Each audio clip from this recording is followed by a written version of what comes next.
not to be defined by disability. I believe that most of us are actually disabled by structural barriers in society, not by any impairment that we may have or our differences. And that's why we started the Enabled Voices platform. This actually aims to raise awareness of disability issues, empower disabled listeners, and provide a platform for disabled people, campaigners, and policymakers to share the important message of disabled people. And, I want to tell you that disabled people don't want sympathy. I think from this series, you're going to hear that what disabled people want, it's opportunities. My name is Anne Wafula Strike. I am a Paralympian. And today I am so pleased to be joined by my first guest. Her name is Rhoda. But you know what? I'm going to let Rhoda introduce herself. Welcome very much, Rhoda. Thank you, Anne. It's lovely to speak with you. So my name is Rhoda Garland. I grew up in the UK, but I now live in Malta. And I am the Commissioner for the Rights of Persons with Disability in Malta, which means that I monitor the implementation of the UNCRPD strategy for implementing their articles. And I'm also advocating for the rights and taking up court cases on behalf of disabled people who feel that they've been discriminated against in Malta. Thank you so much. You know what? That is a really good introduction. Rhoda, who or what really inspires you most in your journey? Because sometimes when you are a woman who is disabled or a woman with disability, people think that achievement or we don't have ambition. But you are doing a great job. You're already in a very good space. What has inspired you? I think that your upbringing has a lot to do with it. I was very blessed to have amazing parents who pushed me and pushed other people in order to make sure that I was able to do everything that my non-disabled peers were able to do. I have spina bifida and I walk with crutches, so there was not really an awful lot of things that I couldn't do if I really put my mind to it. And I was very lucky to have parents that made sure that I was given the opportunities to do it by making sure that I went to mainstream schools, and I got to take part in sports that other people took part in. So I think your upbringing has a lot to do with it. And as you get older, you experience injustices. And one of my driving ambitions is to remove injustices when I saw them happening to me. And when I saw them happening to other disabled people, I realized that I had something that I had to do in life. And that was just to try and support disabled people and give them access to the rights that they deserve and are theirs by right. It's not please give it to us. It's we need this and we deserve it and it's our right. So that's how I viewed my journey. Although I started obviously in ordinary jobs in the UK, when I came to Malta, I was able to work a lot more in the disability sector because it's a small island and everybody knows everybody. So you have a lot louder voice in a small country. Or, Rhoda, you talk about disability and you talk about upbringing. And I know maybe some of those people who are watching us and listening to us have a different experience where stigma and marginalization is something that they're experiencing every day. So, in your position, what do you think the world can do? Or maybe where are we going wrong? People say that the world is now a global village, but we have those parts of the world where people, maybe with spina bifida such as yourself, still cannot access education, or if they've managed to get an education, they cannot access employment.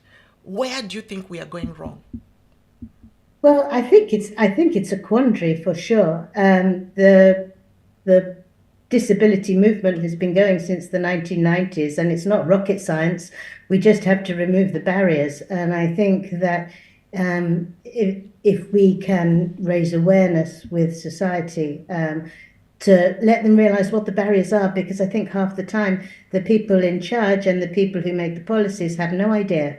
And so it's up to disabled people and people who speak on their behalf, if they're unable to speak for themselves, to make sure that the people in power actually understand that there are additional supports that are required and additional measures that have to be taken in order to make sure that disabled people are able to get a good education, that they do have support within the classroom and in transition to the workplace, and that there are opportunities for them to earn a wage. And that's not always possible for all disabled people, but for those who it is, I think it's up to society to make sure that those opportunities are there, and also for the authorities to understand and to listen to the voices of the disabled people, because we're the experts, we're the ones with the life stories, and I think it's people who have those experiences who are most able to have dialogues with politicians in order to be able to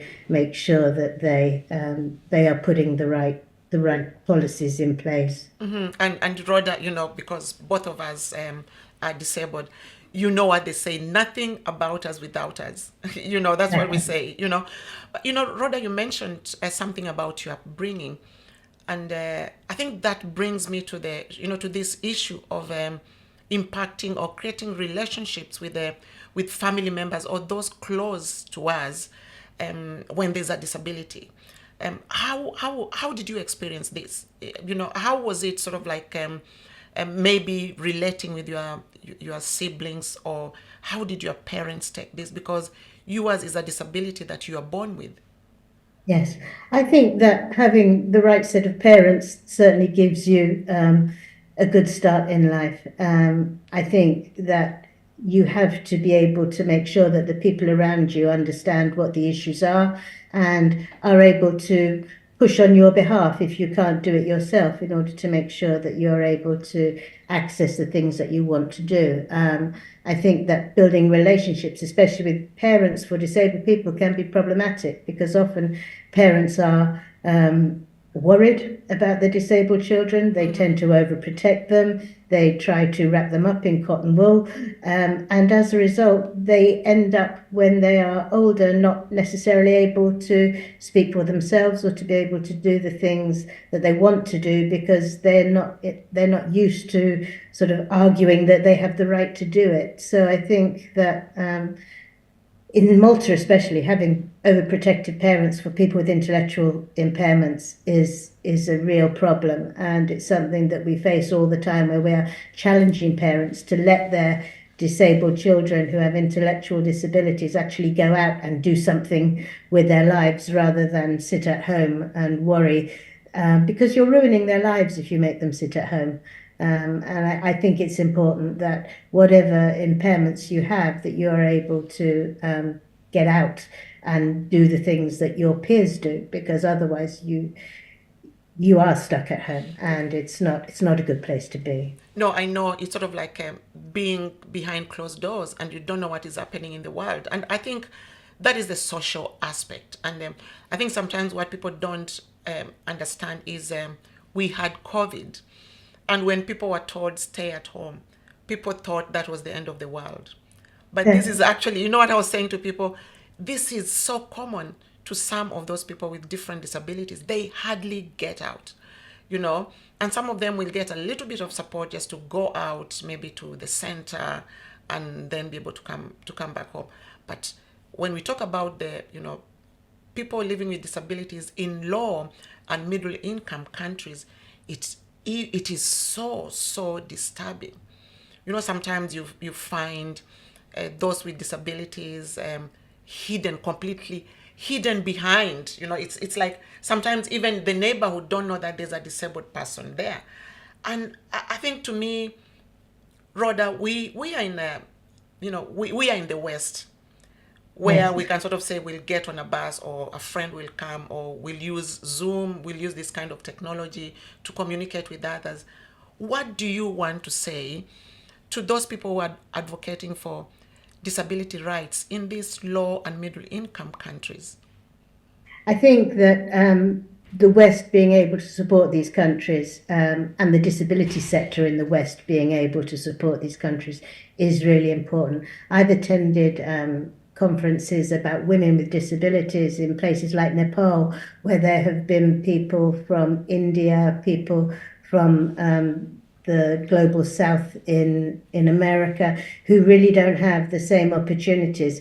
But in all of those countries, you will find extraordinary disabled people who are willing to go that extra mile and to push for the services and the support that they need. And I think that it's important that their success stories are highlighted and that pressure is put on governments in order to be able to make sure that even in the global south, where we have these NGOs made of disabled people who are doing amazing things and need to be listened to. And that's harder in a large country than it is, for example, in Malta. But I think that the disability sector worldwide needs to support these people. It's not good enough to say we fight for the rights of disabled people in our own country. We have to acknowledge that disability is a global issue, and with an aging population, it's going to become even more of a global issue. And I think that worldwide support and pushing the United Nations Convention, because there are so many countries that have signed it but haven't actually done anything about it. And it's through the NGOs and the individual disabled people who have the strongest voices that enable these people to move for change in their own countries. So I think there's a lot of support that's required for them. I like that. To me, what I say, it's disabled people or people with disabilities are the voice of reason when it comes to, sort of like really bringing about meaningful change. Yes. Rhoda, when we talk about disability and empowerment, many people have asked me, Anne, if there was a magic cure, would you wish you did not have a disability? And sometimes I say to myself, really, I feel okay. I'm okay the way I am, because it's my impairment or my disability is not the issue. Is the societal barriers. To me, that's how I look at it. But today, what I would really like to hear from you, Rhoda, maybe in what ways do you feel your disability has actually impacted your identity? I think I tell a story a lot of times when I have to speak in conferences and things all over the world, and I'm a scuba diver. I like to scuba dive. You do And that? yes, I I do. didn't I know. know. I didn't. That is exciting. Do you know what? I And am so afraid of water. I can't swim. um, So I find, I find anything when you sort of like, if I see a lot of water, I actually start to panic. goodness, I find water really empowering Wow. because as somebody who doesn't walk except with crutches, when you're in the water supports you and it puts you on a very level playing field with other people. I have often found with water that I can outswim people distance-wise. I Wow. scuba dive, and I've also said in these conferences that I talk in that if I was given the option of a miracle cure tomorrow or 6 months in the Maldives scuba diving, I know which one I would pick, and it would be the diving. And I think that's really important. And it's a really important part of my being because I was born with spina bifida, obviously, but it's a really important part of my identity. And to be honest with you, I don't know what I would do if I didn't have a disability that I could get really angry about and really start some social justice movements towards. It's such an integral part of who I am that I really wouldn't be without it, and I would definitely go diving every time. It's a no-brainer for me. I think that the impediments that I discover as I go around the world are the complications, and they can be easily fixed. Like I said before, it's not rocket science to put a lift in a building. It's It's not not. rocket science to have a ramp. It's not rocket science to have a hearing loop or have braille on lift buttons. These are all very, very simple things. They're not necessarily that expensive, and they make such a big impact on disabled people's lives. So I'm very, very comfortable with my disability. I That's enjoy my life, and that makes me even more determined to make sure that yes. other disabled people have the same philosophy about disability as I do. No, that is just incredible, and it's really reassuring to hear that from you, because I've often thought, um, sometimes when people think that they can offer you a magic cure, then you should take it, But I think, Rhoda, sometimes also what I say to people is we are not broken to be fixed. Exactly. I am. And I like it. And I can't imagine being anyone else. So why would I want to be any different? It's like speaking to somebody who is maybe very tall and saying to them, if you are given an option to be shorter, would you take it? And I think, while we are still on that point, there are so many misconceptions about disability. But Rhoda, if you could change one misconception about maybe not just your disability but any kind of disability, what would it be, and why? Okay, I think that's an interesting question. I think the way I would probably answer it is that in the general population, there is an assumption that disabled people can't do things. What I would like to see is a general perception in society that disabled people can do things. Let's assume that they can and work out how they do it, rather than say, no, they can't and close the door. And there are so many things that I never thought I would be able to do that I have done. I travel around the world frequently on my own with a suitcase on a plane.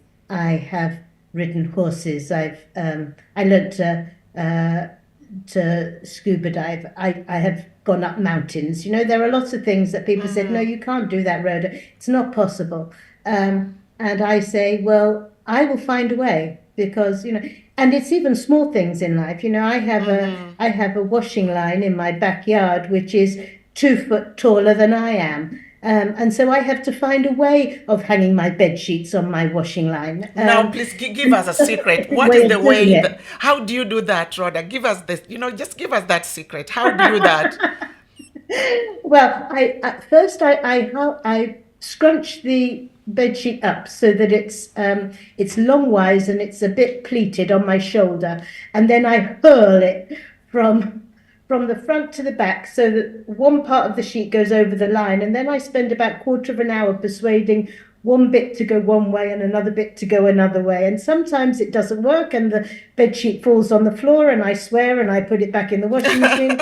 And sometimes it's really easy, but it reminds me that there are always solutions if you Do you actually know? look. You know what, Rhoda? I think what you're just trying to explain is that where there is a will, there's a way.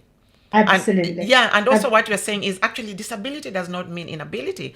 I think we just really need to maybe let the world of the non-disabled people understand that when you have a disability or when you are disabled, it doesn't mean that you've been given a death certificate. That's what I always say to people.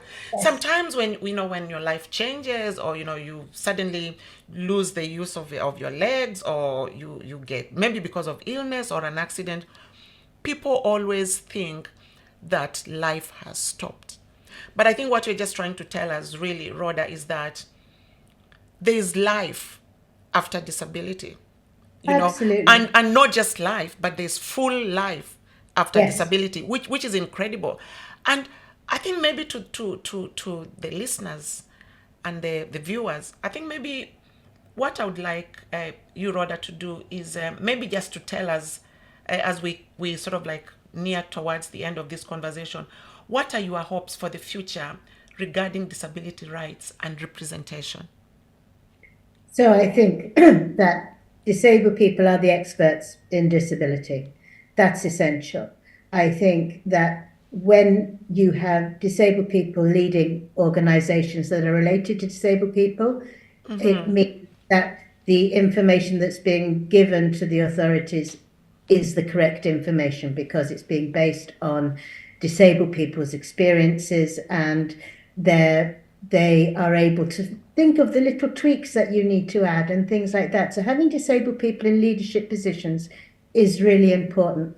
And it's also important that civil society and NGOs have really loud voices, and they find out where their representation lies, and they make sure that the people in charge know what they think and what they need. Because for sure, the one thing I do know that is unless disabled people bring it up, non-disabled people aren't going to bring it up.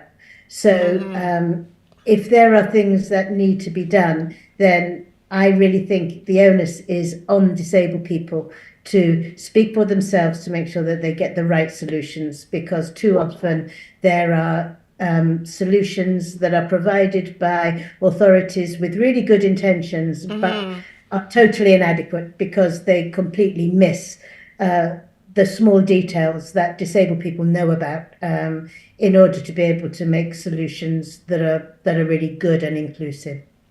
Do you know, Rhoda, you are sort of, I don't want to say you are inspiring, but I want to say you are empowering. You know, just this conversation is so empowering. And it just really goes to show that there's so much that people living with disabilities or disabled people can offer this world. Yes. And I think it pains me when society or communities ignore that, and the world empowerment or support is swept under the carpet. You know, and Exactly. I'm just, you know, I'm just wanting to hear from you. Maybe if you can sort of just say to me, despite all the challenges that we're talking about, just maybe tell the viewers and the listeners, when is just that one moment when you felt truly empowered? But just quickly, when was that moment? Okay, so I would say that it came when I was at school, and there was a teacher who asked me or told me that I was not going to be able to do something. And it made me really angry. And I was a reasonably obedient child when I was younger. But I argued with her and I said, listen, I can do this. I can do this. You have to let me do this. And she was very skeptical, but she said, okay, you can do it. And I did it. And I changed her view. And that made me feel really good. And that happened at a very, very young age. I have lots of stories from my older years of times where I have been able to feel that I have been empowered to get something done. And when the commission that I work for manages to get support systems introduced in a good way, and I have parents coming to me saying, this and this has made a really big difference in my life, that's a fantastic feeling to have. But I think for me, it started when I was in my primary school being told I couldn't do something. So it started very young for me. But certainly the job that I do now is an amazing job because I get the opportunity to push for things to be done to improve the lives of other disabled people who live in Malta as well. That has been incredible. Viewers and listeners, my guest was Rhoda Garland, who is the Commissioner for the Rights of Persons with Disabilities in Malta. Thank you so much. I've been your host, Anne Wafula Strike. See you next time.